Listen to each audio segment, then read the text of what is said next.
ಅಜನೀಶ್ ಅವ್ರು ಇಲ್ಲಿ ಬಂದಿಲ್ಲ ಅಂದ್ರೆ ನೀವು ಯಾಕೆ ಅಂತ ಯೋಚನೆ ಮಾಡಬೇಕು. ಸೊ ಇನ್ನು ಕೆಲಸ ನಡೀತಾ ಇದೆ.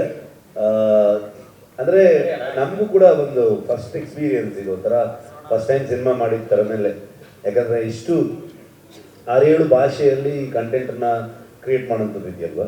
ಇಡೀ ತಂಡಕ್ಕೆ ನಾವೊಂದು 6-7 ಸಿನಿಮಾ ಕೆಲಸ ಮಾಡಿದಾಗೆ, ಒಂದು ಸಿನಿಮಾದ ಎಫರ್ಟ್ ಅಲ್ಲ ಇದು, ಅಷ್ಟು ಕೆಲಸ ಇರುತ್ತೆ. ಸೊ ಹಾಗಾಗಿ ಅಜನೀಶ್ ಅವ್ರಿಗೂ ಅಷ್ಟು ವರ್ಕ್ ಇತ್ತು ಒಂದು.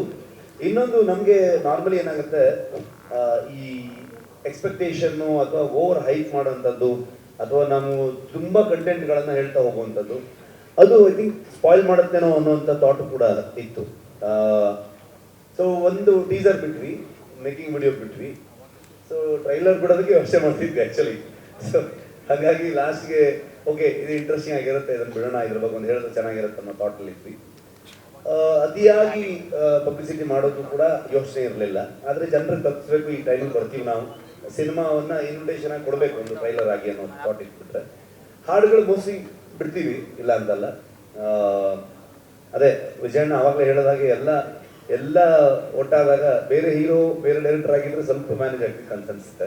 ಸೊ ಹಾಗಾಗಿ ಇಲ್ಲಿ ಈ ತಂಡ ನನಗೆ ಶೋಲ್ಡರ್ ಕೊಟ್ಕೊಂಡಿದ್ದರೂ ಕೂಡ ಎಲ್ಲ ಕಡೆ ಎಲ್ಲವನ್ನ ನೋಡಬೇಕಾಗತ್ತೆ. ಬರುತ್ತೆ ಸಿನಿಮಾ ರಿಲೀಸ್ಗಿಂತ ಮುಂಚೆ ಹಾಡುಗಳು ಬರ್ಬೋದು.